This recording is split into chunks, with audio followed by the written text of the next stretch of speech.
शास्त्र चलेगा ये होरा के अंतर्गत ही आएगा। और भी बहुत सारे ऋषियों ने फलादेश की पुस्तकों को लिखा है। फलादेश की सारी पुस्तकें जो किसी व्यक्ति के फलादेश को बताती हैं वो सबके सब होरा शास्त्री कहलाती हैं। ज्योतिष के 3 स्कंद हैं, तीनों में मौलिक भेद हैं।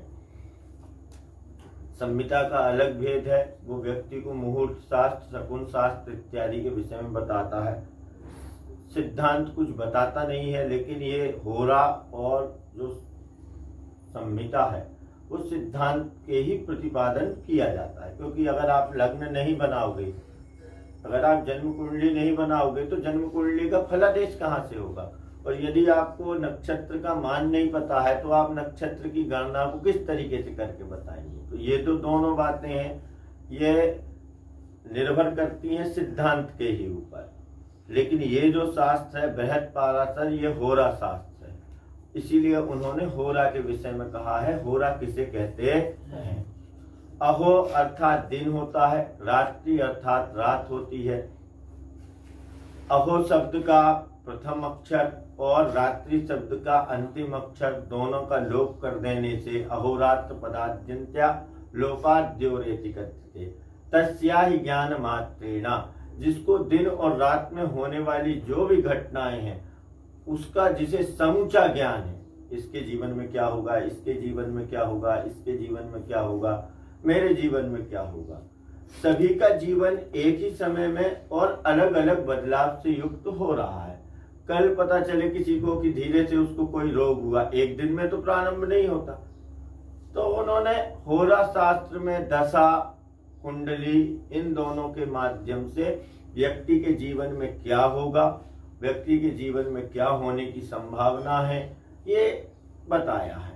लेकिन बताया किस स्वरूप में है? तो उन्होंने कहा यद व्यक्तात्मको विष्णु काल रूपो जनार्दन। परमात्मा ही सब कुछ है, वही चल रहा है, गतिमान भी है। क्या है? गतिमान है परमात्मा, वो चल रहा है। और परमात्मा कैसे चल रहा है? तो उन्होंने कहा नक्षत्राणि रूपमस्विनौ, नक्षत्रों के स्वरूप में परमात्मा चल रहा है।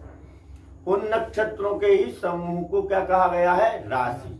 क्योंकि परमात्मा पुरुष के रूप में है, जैसे कि आता है ना कि पुरुष है वेदज्ञ, पुरुष के स्वरूप में है। तो पुरुष के स्वरूप में ही उसकी 12 राशियों को 12 अंगों के रूप में विभाजित किया है। वो 12 राशियां अलग अलग हैं। पूर्व दिशा की तरफ जो पहली राशि है उस राशि को हम मेष कहते हैं, दूसरी राशि को वृषभ, तीसरी राशि को मिथुन, चौथी राशि को कर्क, पांचवी राशि को सिंह, छठी को कन्या, सातवीं को तुला, आठवीं को वृश्चिक, नवमी को धनु, 10वीं को मकर, एकादश को बुध कुंभ और द्वादश को मिथुन, मीन, मिथुन बोलते हैं मीन। ये 12 राशियां होती हैं। 12 राशियों के अंगों के विभाजन को उन्होंने किस तरीके से कहा? तो उन्होंने कहा शीर्षा, पहली राशि शीर्ष है, दूसरी राशि जो है वो आनंद अर्थात मुख है, तीसरी राशि भुजा है, चौथी राशि हृदय है, पांचवी राशि पेट है, छठी राशि कटी है, सातवीं राशि बस्ती है। आप बोलोगे तो मैं नहीं बोल पाऊंगा, क्योंकि तुम बीच में बोल देते हो तो मैं गड़बड़ हो जाएगा मेरा बोलना, ठीक है ना। मेरे से ही सुन लो, मुझे पता है तुमको पता है, ठीक है ना। फिर भी मैं जिनको नहीं पता है उनके लिए बोल दे रहा हूँ, जो अभी पढ़ने आए हैं। इस तरीके से 12 राशियां होती हैं और इन 12 राशियों को इस तरीके से अंग में विभाजित किया गया है। इसके बाद उन्होंने बोला राशियों की संज्ञाओं को। क्या बोला है? चर स्थिर द्विस्वभावा क्रूरा क्रूरौ नरस्त्रियौ, चर स्थिर द्विस्वभावा क्रूरा क्रूरौ नरस्त्रियौ, चर स्थिर द्विस्वभावा क्रूरा क्रूरौ नरस्त्रियौ, चर स्थिर द्विस्वभावा क्रूरा क्रूरौ नरस्त्रियौ, पित्तानिलात् धात्विक्या श्लेष्मिकश्च क्रियादया, पित्तानिलात् धात्विक्या श्लेष्मिकाश्च क्रियादयः, पित्तानिलात् धात्विक्या श्लेष्मिकाश्च क्रियादया, पित्तानिलात् धात्विक्या श्लेष्मिकाश्च क्रियादयः, चर स्थिर द्विस्वभावा क्रूरा क्रूरौ नरस्त्रियौ, पित्तानिला त्रिधात्वेक्या श्लेष्मिकाश्च क्रियादया चर स्थिरदिस्वभावः क्रूरा क्रूरौ नरस्त्रियौ पित्तानिलत्रिधात्वेक्या श्लेष्मिकाश्च क्रियादयः चर स्थिरदिस्वभावः क्रूरा क्रूरौ नरस्त्रियौ पित्तानिलत्रिधात्वेक्या श्लेष्मिकाश्च क्रियादयः। देखिए, क्रियादया राशियां क्या क्या क्रियाओं को करती हैं, कौन कौन सी राशि की कौन कौन सी क्रिया है। तो बोल रहे हैं चर, क्या है? चर है। कुछ राशियां कैसी हैं? चर है।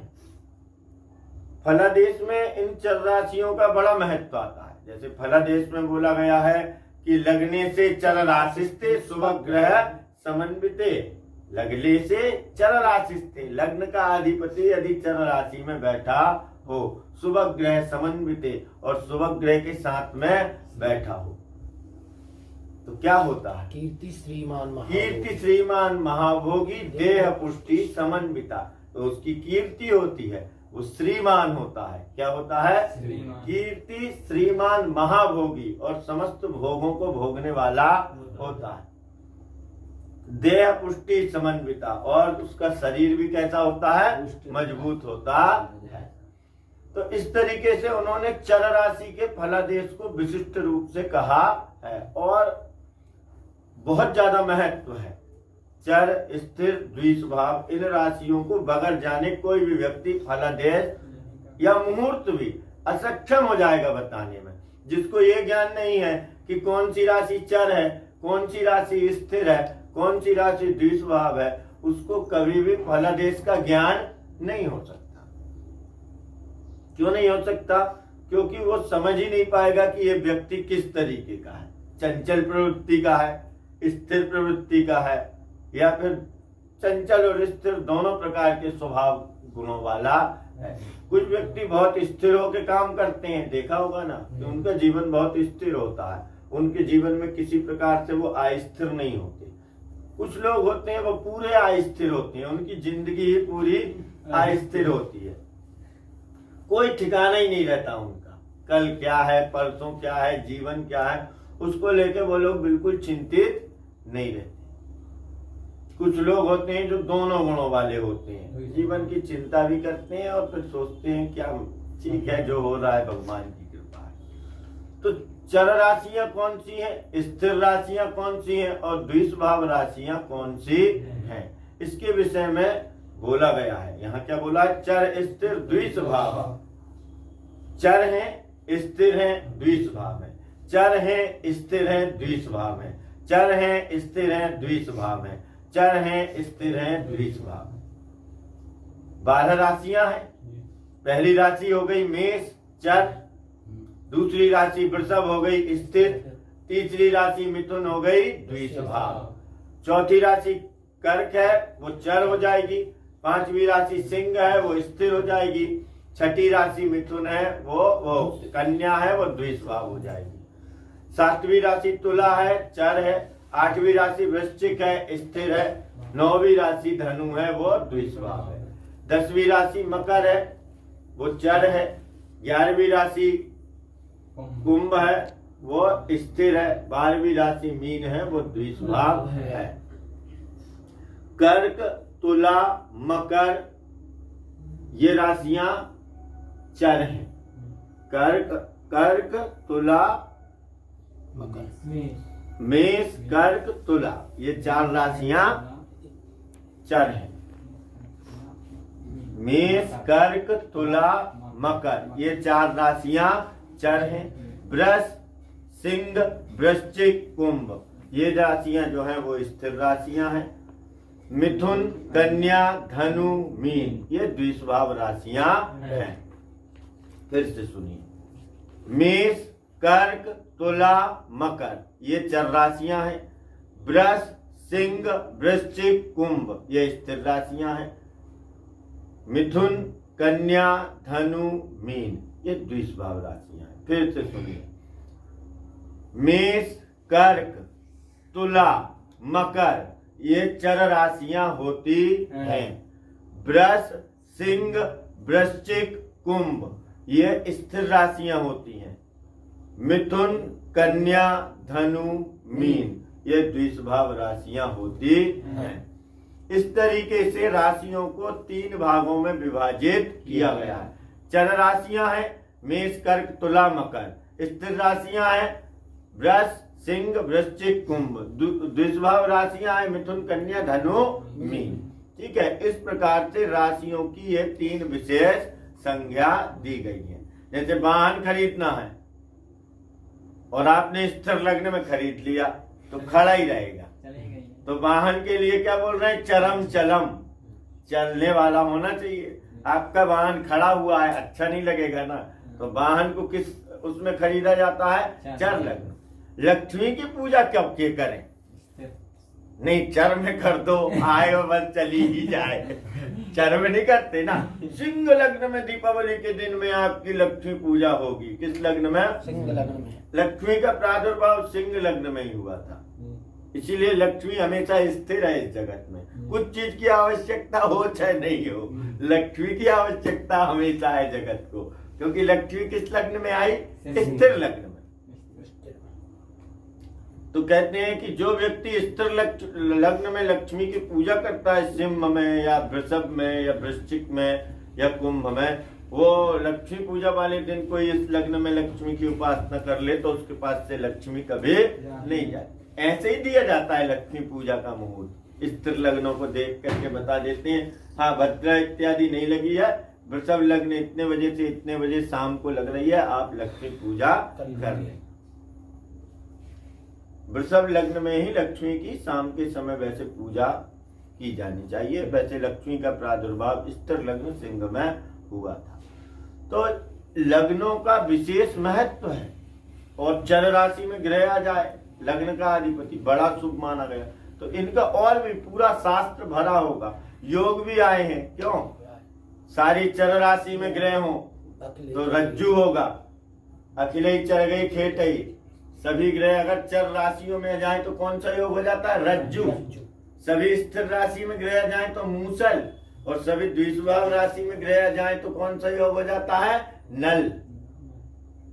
इस प्रकार से इन चर राशियों में ग्रह आने से विशिष्ट योगों का भी प्रादुर्भाव होता है। प्रथम योग यही कहे गए हैं, नभस के प्रथम योग भी यही कहे गए हैं। चर स्थिर द्विस्वभाव राशियों की संज्ञा से ही कहा गया है।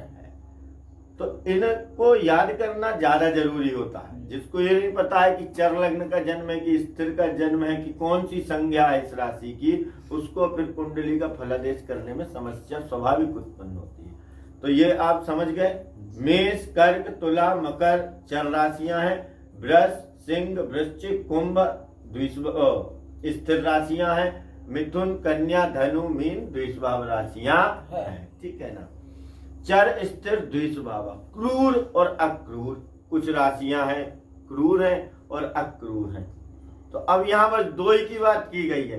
तो सारी की सारी विषम राशियां क्रूर और सारी की सारी सम राशियां अक्रूर होती हैं।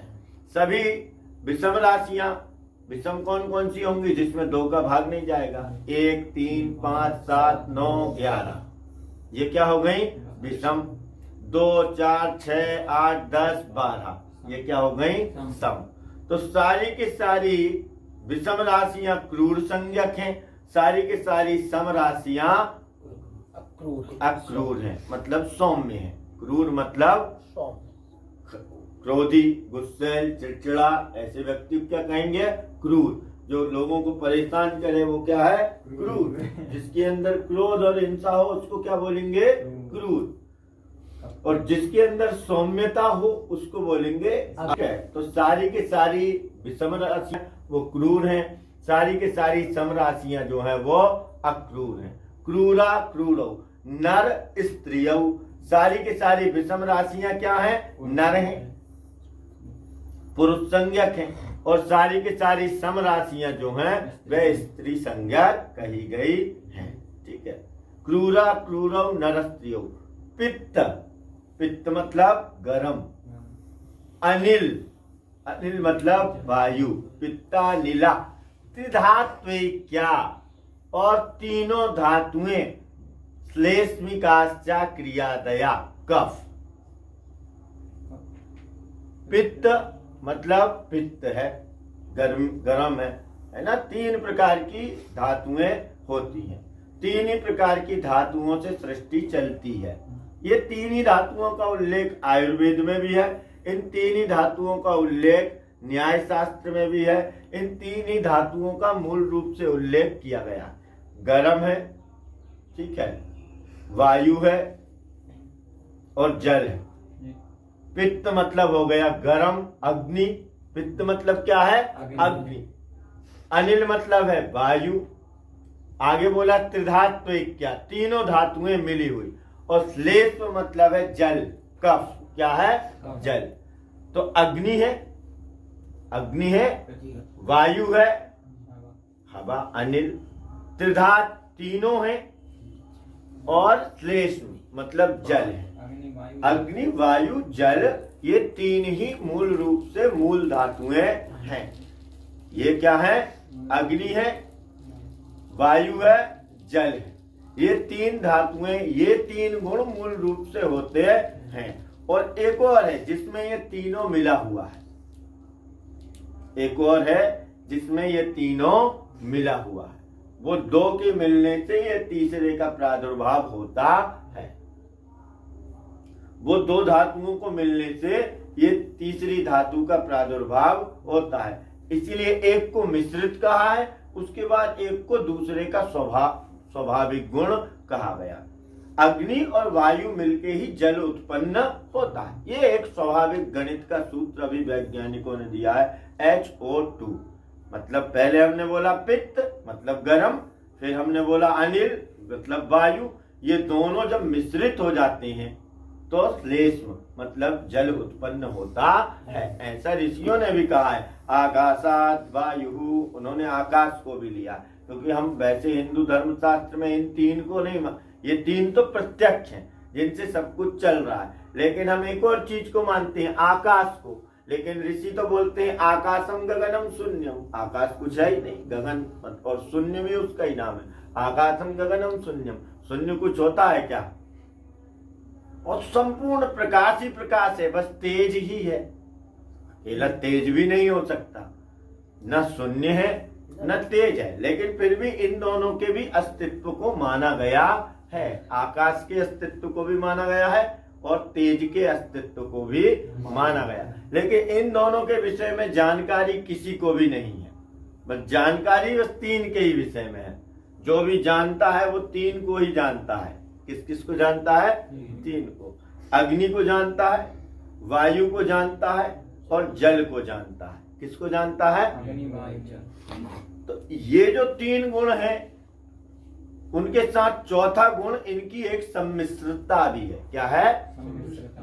तो पहले मेष राशि अग्नि, ठीक है, मतलब पित्त। वृषभ राशि वायु। मिथुन राशि त्रिधातु क्या है? त्रिधातु वाली है। क्या है? जल नहीं, त्रिधातु। उसमें तीनों धातुएं मिलती हैं, ठीक है। उसमें क्या हो जाता है, ये 2 मिल लेंगी तो तीसरी तो अपने आप उत्पन्न होगी।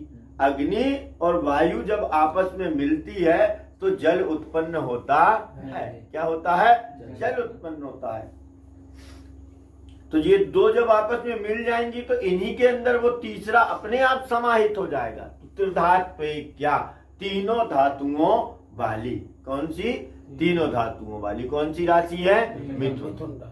और कर्क राशि को श्लेष्म मतलब जलद कहा गया है। जल से युक्त राशि कही गई है। श्लेष्मिकाश्च मतलब जल वाली राशि कहा गया। फिर सिंह अग्नि मतलब पित्त,